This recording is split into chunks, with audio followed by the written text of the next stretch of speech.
여러분 오늘 부활주일입니다. 오늘 보시면 부활주일 우리 새가족 초청 예배로 하나님 앞에 영광을 좀 돌려드립니다.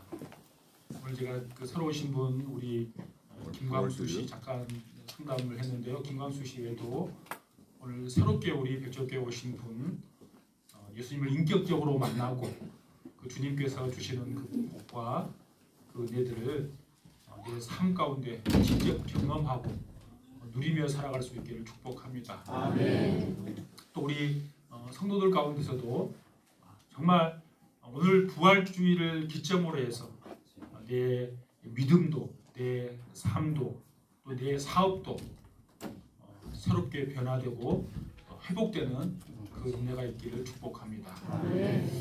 그럼 제가 65세 이상 된 분에게만 문제를 하나 내겠습니다. 한번 맞춰보십시오. 제가 제가 원고를 쓰면서 65세 누가 잘 맞출까 생각해 보니까 우리 정충윤 장로님이나 우리 김영철 집사님 아마 이분들이 가장 잘 맞추지 않을까 제가 생각했어요. 의외로 근데 못 맞출 수도 있어요. 되겠습니다. 제주도 방언입니다. 폭삭 속았수다. 이게 무슨 뜻이에요? 확 늙었다. 비슷한데 아니에요. 폭삭 속았수다. 지금 굉장히 인기 있었어요. 이 드라마가. 우리 김영철 집사님은 굉장히 그걸 봤거든요. 그래서 알 수 있을 것 같은데 말씀 안 하신 것 같아요. 잘 모릅니까? 뭐라 그랬어요? 수고하셨습니다. 너무 앞서갔어요. 너무 앞서갔어요. 잘 살았습니다. 잘 살았습니다. 예. 그것도 맞는 말이에요. 수고가 많았습니다. 그것도 맞는 말인데요. 원래 뜻은 폭삭 속았수다. 그게 뭐예요? 속았다. 무슨 말인지 이해 안 돼요? 완전히 속았다 그런 뜻이에요. 폭삭 속았수다. 비슷하잖아요. 완전히 속았다. 제주도 방언이 폭삭 속았수다 이거예요. 이게 근데 부정적인 말이고 이것을 약간 틀어서 해석을 해요. 긍정적인 말로. 긍정적으로 그 말로 바꾸면 수고 많았습니다. 그런 뜻이에요. 여러분 그 드라마 넷플릭스에서 하는 거 여러분 다 보셨습니까? 제가 우리 이제 마을 생각해보면 우리 시내에서 오신 분들은 젊은 분들은 아마 이거 봤을 것 같고 우리 백초 마을에 사시는 분들 넷플릭스를 잘 안 보니까 못 보셨을 것 같아. 근데 이게 너무 모든 성도들이 다 봐야 할 드라마예요. 복음과 별 차이 안 나요. 그런가 하면 가정에 대한 드라마거든요. 가정의 사랑과 헌신과 부모님의 수고가 그 드라마에 묻어 있어요. 그래서 제가 이제 지금은 너무 농사철에 바쁘니까 방학하면 겨울 되면 우리 예배당에서 우리 마을 어르신들 모아놓고 그 1편, 2편에 그 틀어드릴까 반드시 티슈를 갖다 놓고 틀어드릴까 이렇게 생각 중에 있습니다. 보시면 알겠지만 1960년대부터 2025년까지 3세대에 걸쳐서 그 주인공 예순이라는 그 여인을 배경으로 만든 드라마죠. 그러니까 한국적인 정서가 너무 강한 그 드라마인데 모든 세계 사람들이 본 사람마다 다 눈물을 흘렸어요. 왜 그런가 하면 가족에 대한 사랑과 부모님의 희생 그게 녹아져 있기 때문에 그것은 뭐 국가를 초월해서 다 감동받고 눈물을 흘리는 거죠. 여러분 그 보신 분들은 아마 어떤 장면에 눈물을 잘 흘렸는지 모르겠지만 저는 그 예순이라는 분이 자녀를 3명 낳았어요. 제일 큰 딸, 똑똑한 성대 같은 금명이, 그다음에 아들 2명이었죠. 은명이, 동명이. 근데 그 막내 눈에도 넣어도 안 아플 그 동명이가 태풍 왔을 때 방파제에 있다가 태풍에 쓸려갑니다. 그래서 그냥 죽습니다. 물에 빠져서. 다행히 시체는 건져왔지만 그 아이를 안고 오열하는 그 엄마 아빠의 모습 그게 보고 아마 다 울었을 것 같아요. 근데 저는 그 장면도 슬퍼서 눈물을 흘렸는데 더 슬픈 장면이 뭔가 하면 장례를 다 치르고 이제 애 무덤을 만들어놨어요. 제가 어렸을 때 살을 때 제 동네는 애가 죽으면 그렇게 무덤을 안 쓰고 이게 돌로 이렇게 무덤을 쌓던 기억이 나요. 그래서 산에 나무하러 가면 잘못 가면 그게 회골이 보이거든요. 어린 아이를 다겠다가 장례를 옛날 그렇게 했어요. 근데 아무튼 제주도는 그 무덤을 쌓더라고요. 그 엄마가 그 무덤을 다 끌어안고 우는 모습이 너무 제가 슬펐어요. 오늘 본문에도 무덤 앞에서 한 여인이 통곡하고 울고 있습니다. 여러분 성금요일날 우리가 잘 알잖아요. 예수님께서 십자가에서 죽으셨어요.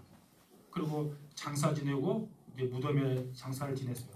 이스라엘 백성들은 장사 지내는 것이 우리하고 좀 다르죠. 우리는 땅을 파고 그게 묻지만 이스라엘 백성들은 굴에다가 넣어서 굴을 봉해는 거예요.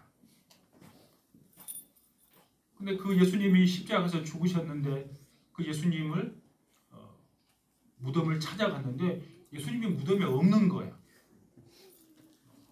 그래서 그 예수님께서 무덤에서 사라지신 그 사건을 보고 이 여인이 지금 울고 있는 거예요. 너무 놀라서 그 여인이 어떻게 하는가 하면 예수님의 제자들에게 찾아가서 그 이야기를 알려줍니다. 다른 복음서에 보면 예수님의 12제자가 있었잖아요. 다른 복음서에 보면 예수님의 시신이 사라졌다는 그 일을 황당하게 들리는 거잖아요. 믿지 않았어요. 근데 예수님과 가장 가까이 지냈던 수제자라고 할 수 있는 베드로와 요한은 그 여인의 말을 듣고 무덤을 향해서 달려갑니다. 그리고 직접 눈으로 확인하니까 시신이 사라진 것을 보고 이 여인이 막달라 마리아가 한 이야기가 사실이었다는 것을 그가 확인해요. 그리고 집으로 돌아가 버립니다.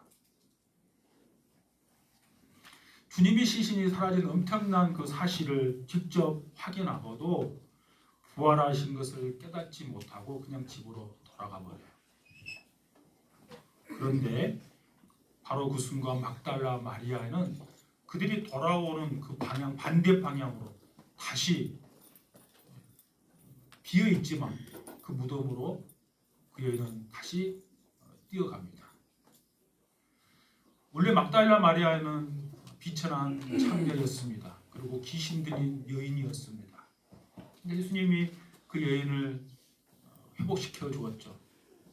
그래서 예수님을 생각할 때 비록 빈 무덤이었지만 예수님이 계셨던 그곳을 다시 찾아가지 않을 수 없었던 거야. 그 무덤을 찾아가서 그 여인이 한 일이 무엇입니까? 오늘 본문은 이렇게 기록하고 있습니다. 여러분 11절을 보십시오. 11절 같이 읽겠습니다. 시작. 마리아는 무덤 밖에 서서 울고 있더니 울면서 무릎 안을 들여다보니 아멘. 여러분 빈 무덤에서 마리아가 할 수 있었던 것 그것은 우는 것밖에 없었어요. 근데 오늘 본문에 울다라는 그 헬라어 동사는 그냥 눈물을 쬐끔 짜는 이거 아니에요. 우는 것을 말하는 것이 아니고 크게 소리를 내서 통곡했다 그런 뜻이에요. 그러니까 그냥 잠시 눈물을 짜는 것이 아니라 예수님의 무덤으로 되돌아갔던 막달라 마리아는 그 땅을 치고 통곡했다 그런 말입니다. 그런데 왜 막달라 마리아가 무덤 밖에서 울고 있습니까? 자신이 그토록 사랑했던 예수님의 시신이 사라졌기 때문입니다. 여러분 우리가 예수님의 죽음, 금요일날 십자가에서 죽으시잖아요. 그 내용을 우리가 잘 알아요. 제가 새벽기도 한번 새벽기도 오신 분들은 제가 설명을 드렸어요. 목요일이죠. 목요일날 성만찬이 일어나죠. 제자들과 최후의 만찬을 합니다. 그리고 이제 금요일이 되었어요. 그러니까 목요일 저녁에 성만찬을 하고 이제 날짜가 바뀌는 거죠. 그러니까 금요일 아마 새벽에 정확한 시간은 알 수 없어요. 새벽 한 1시, 2시경으로 추정할 수 있어요. 겟세마네 동산에서 기도하는 가운데 가룟 유다의 배신으로 예수님이 잡혀갑니다. 또 그때 대제사장이 가바야였습니다. 가바야에게서 신문을 당하죠. 밤새 신문을 당하고 그날 새벽, 금요일 새벽 6시경에 빌라도에게 인계됩니다. 빌라도는 예수님이 죄가 없는 것을 알았지만 자기 자신을 보존하기 위해서 사형을 언도시킵니다. 그 사형이 십자가의 형이었습니다. 그리고 예수님은 골고다 언덕길을 자신이 앞으로 당할 십자가를 짊어지고 골고다 언덕길을 올라가고 9시에 십자가에서 못 박힙니다. 그리고 6시간 동안 고통 가운데 있다가 오후 3시에 다 이루었다 이렇게 선포하시고 숨을 거두십니다. 생각해 보세요. 예수님이 숨을 거둔 시간이 오후 3시예요. 예수님의 제자들은 베드로를 비롯한 모든 제자들은 다 도망가 버렸습니다. 왜냐하면 자기에게 불이익이 나타날 것을 두려워한 것이죠. 예수님이 이제 죽으셨으니까 나에게도 이런 어려움이 올 것 같은 거 다 도망가 버려요. 우리가 잘 아는 것처럼 아리마대 사람 요셉 빌라도를 찾아가서 시신을 달라고 요구합니다. 사실은 자신의 관원이었기 때문에 지금으로 말하면 공무원이에요. 공무원에서 파면당할 수 있음에도 불구하고 그 일을 한 거야. 그러니까 3시에 죽으셨기 때문에 아마 예수님이 시신을 찾고 장사 지낸 때까지 시간을 계산해 보면 아마 3시간 이상은 좋게 걸렸을 거야. 그러니까 시간이 금요일 저녁 6시가 되면 안식일이 시작되는 거죠. 우리가 잘 아는 것처럼 유대인들은 안식일에는 아무 일도 하지 않아요. 그러니까 향품과 향유를 발릴 수가 없었단 말이에요. 그러니까 그 일을 못했기 때문에 안식일이 끝나고 지금으로 말하면 주일 새벽 일찍이 그 향품과 향유를 발라기 위해서 막달라 마리아 무덤을 찾은 거예요. 예수님의 시신이 사라져버린 것이죠.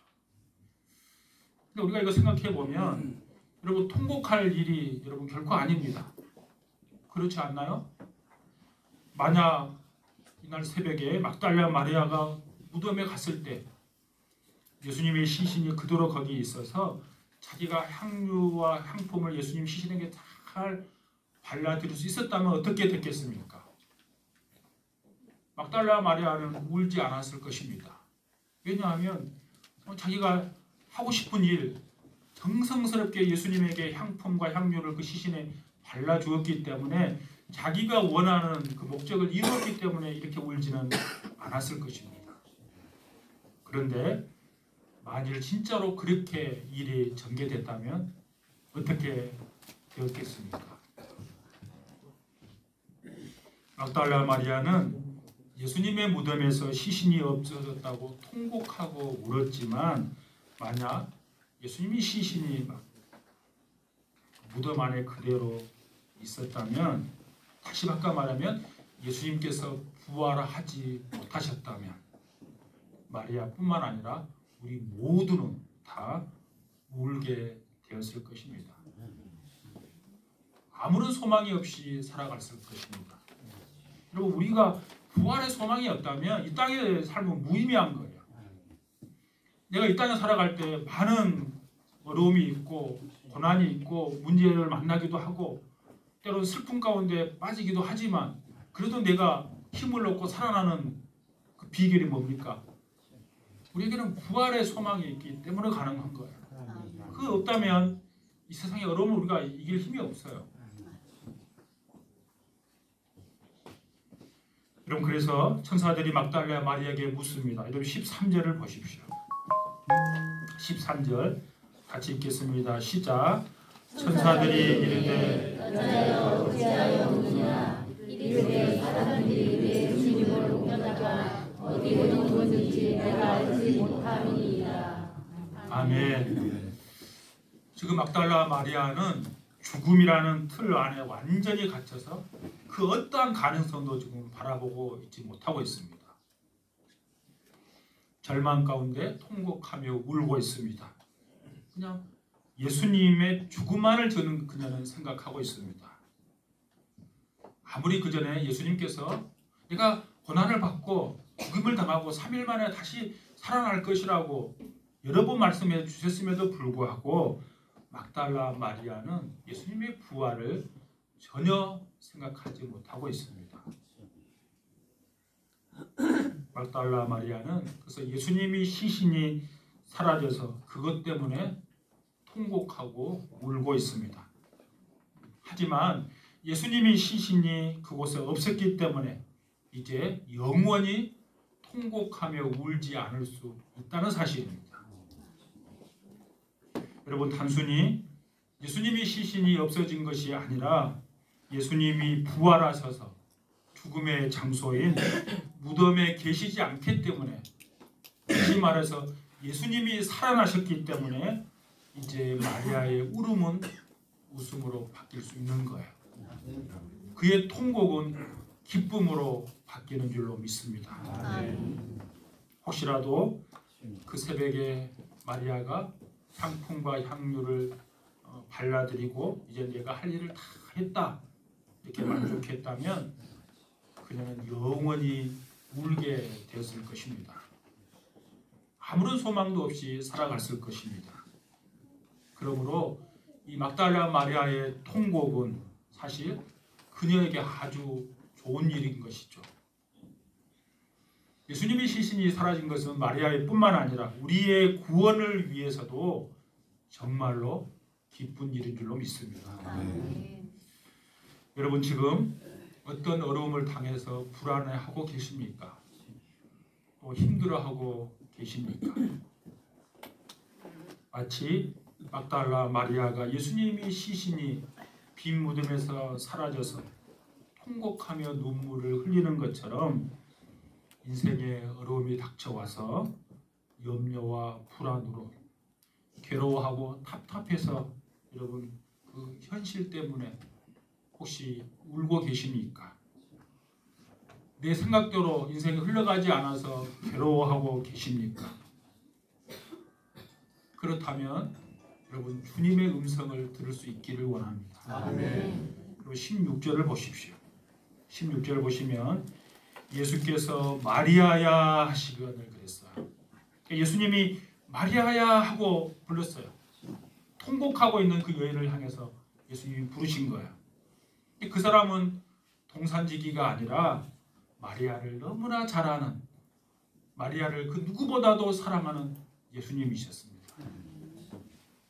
그러니까 내가 너무 고통 가운데, 절망 가운데 있을 때, 너무 힘들어서 눈물조차 흘릴 수 없을 때 주님께서 현만아 하고 부르는 그 음성, 그 음성을 우리 모두가 다 들을 수 있기를 축복합니다. 여러분, 부활하신 주님의 눈으로 지금 상황을 보실 수 있기를 바랍니다. 지금이 너무 힘들어서 울 수밖에 없는 상황이 오히려 아주 좋은 일일 수도 있습니다. 내 삶이 제대로 일이 풀리지 않는 것이 오히려 내 미래에 훨씬 더 좋은 일이 될 수도 있습니다. 지금 웃으면 나중에 울고, 지금 울면 나중에 웃을 수 있습니다.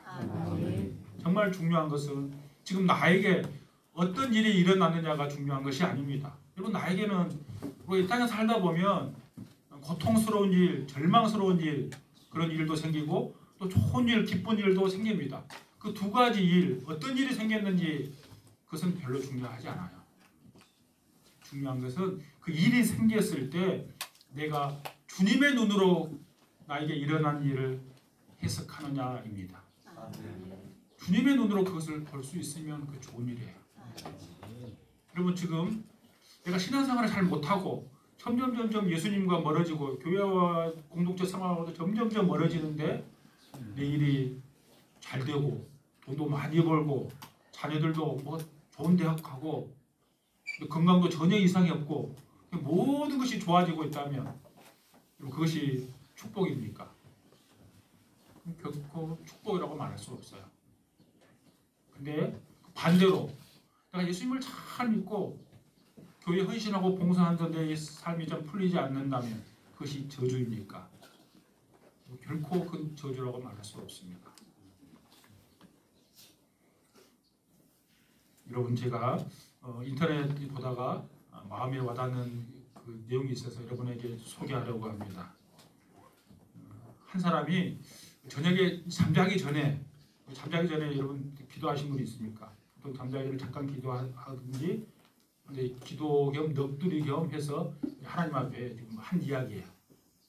어떤 사람이 이렇게 이야기했어요. 하나님, 오늘 왜 저에게 여러 가지 사건들이 일어나도록 허락하셨습니까? 이렇게 물었어요. 그러니까 하나님이 말합니다. 나에게 지금 무슨 말을 하는 거니? 이렇게 물으니까 그 사람이 이렇게 이야기했습니다. 오늘 직장에 가야 되는데 내가 아침에 늦잠을 잤습니다.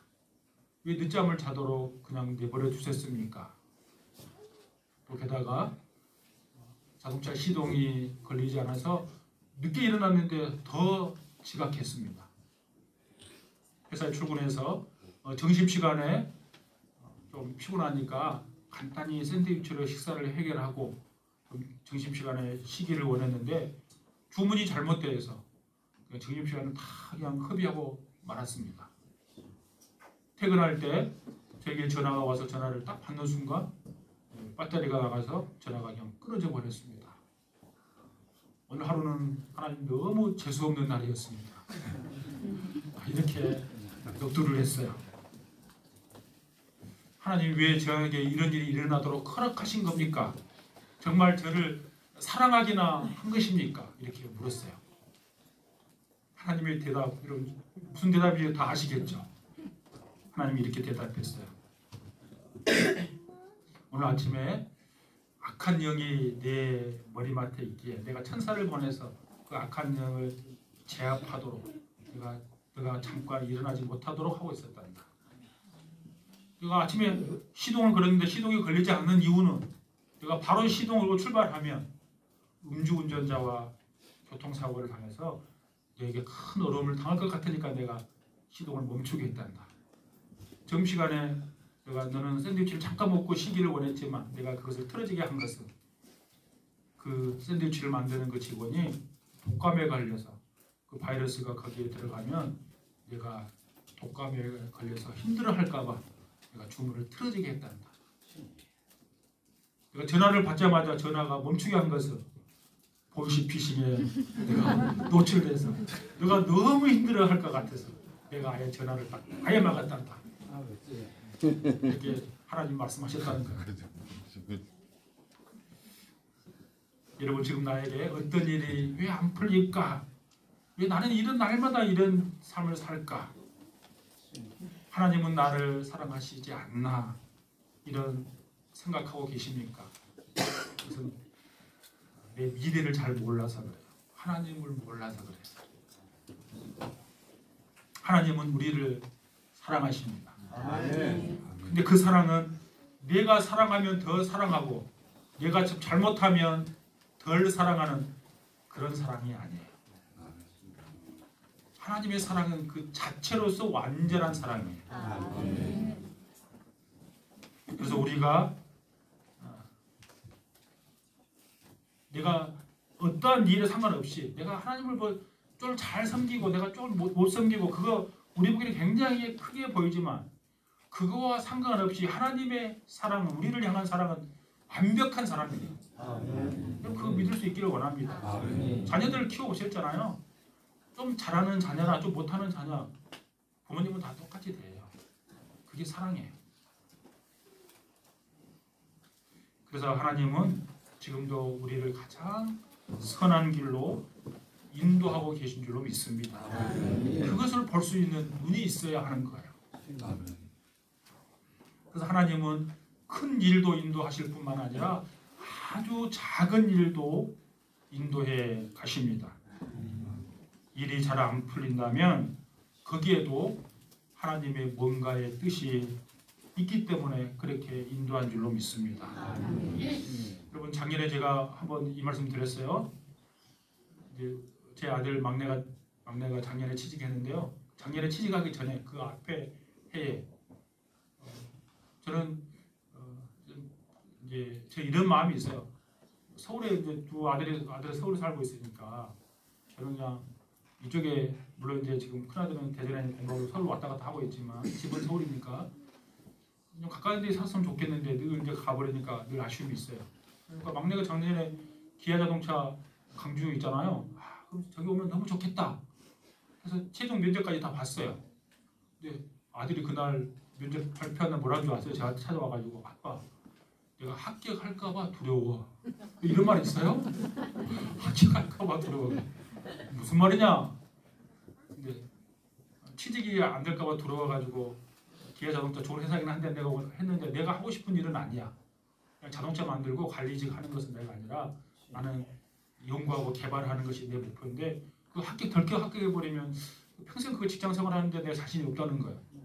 하나님이 뜻이 알고 하나님 탈락. 최종 면접에서.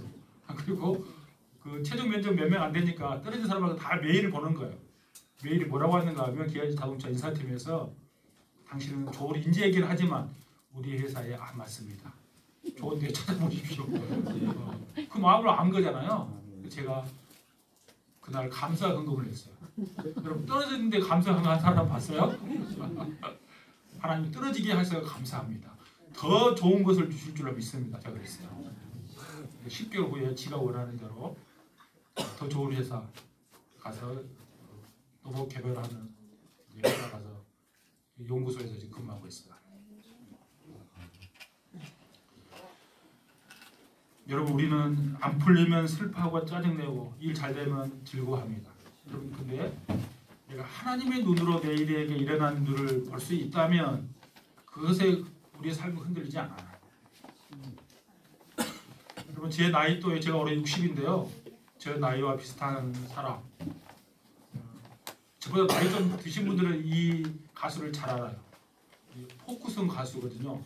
제가 84학번인데 80년대 학교를 대학을 간 사람들은 다 말할 거예요. 84학번이다 하니까 누가 나는 그때 태어나지도 않았는데 아마 그런 것 같아요. 조동진이라고 혹시 가수 아세요? 저보다 나이 많으신 분은 다 알아요. 근데 조동진은 몰라도 행복한 사람은 다 알아요. 노래. 제가 노래를 못하니까 부르지는 못할 것 같아요. 가사만 제가 불러보겠습니다. 울고 있나요? 이걸로 시작하는 거 여러분 아시죠? 다 부르면 여러분 웃을 것 같아가지고 제가 가사만 읽어드리겠습니다. 울고 있나요? 당신은 울고 있나요? 아 그러나 당신은 행복한 사람. 아직도 남은 별 찾을 수 있는 그렇게 아름다운 두 눈이 있으니 2절입니다. 외로운가요? 당신은 외로운가요? 아 그러나 당신은 행복한 사람. 아직도 바람결 느낄 수 있는 그렇게 아름다운 그 마음이 있으니. 또 무슨 말이에요? 울고 있나요? 울면서 눈물이 흘고 있다면 아직도 남은 별을 볼 수 있는 눈이 있기 때문에 당신은 행복하다는 거예요. 외로운가요? 외로워서 힘들어한다면 아직도 바람결 느낄 수 있는 그 마음, 그 감정이 아직도 살아있기 때문에 당신은 행복하다는 거예요. 여러분 대중가요기는 하지만 참으로 가슴에 와닿는 가사이지 않습니까?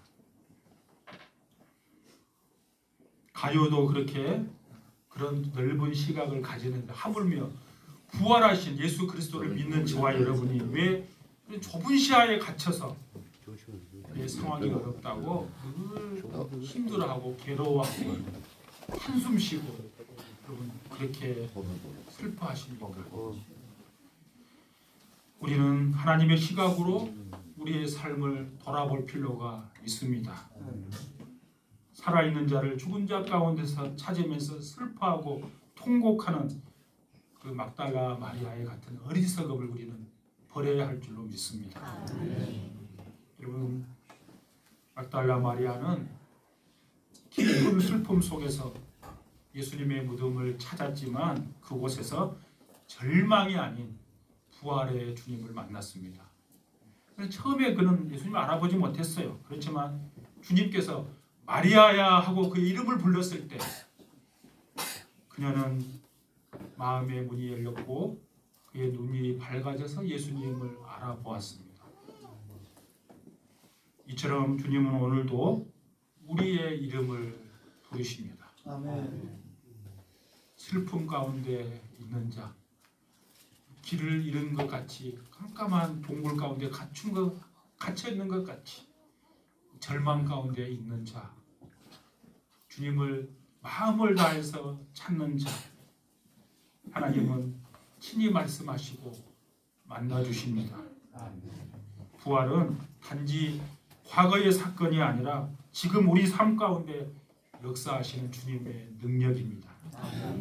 막달라 마리아가 부활의 증인이 되어 달려나갔듯이 우리도 이 생명의 복음을 들고 세상을 향해서 나가야 될 줄로 믿습니다. 절망 속에서 희망을 전하고 죽음 가운데 생명을 선포하는 부활의 증인으로 다 살아갈 수 있기를 축복합니다. 이 주님을 의지하며 어떠한 상황 가운데서도 믿음으로 승리하는 우리 모두가 될 수 있기를 주님의 이름으로 축복합니다.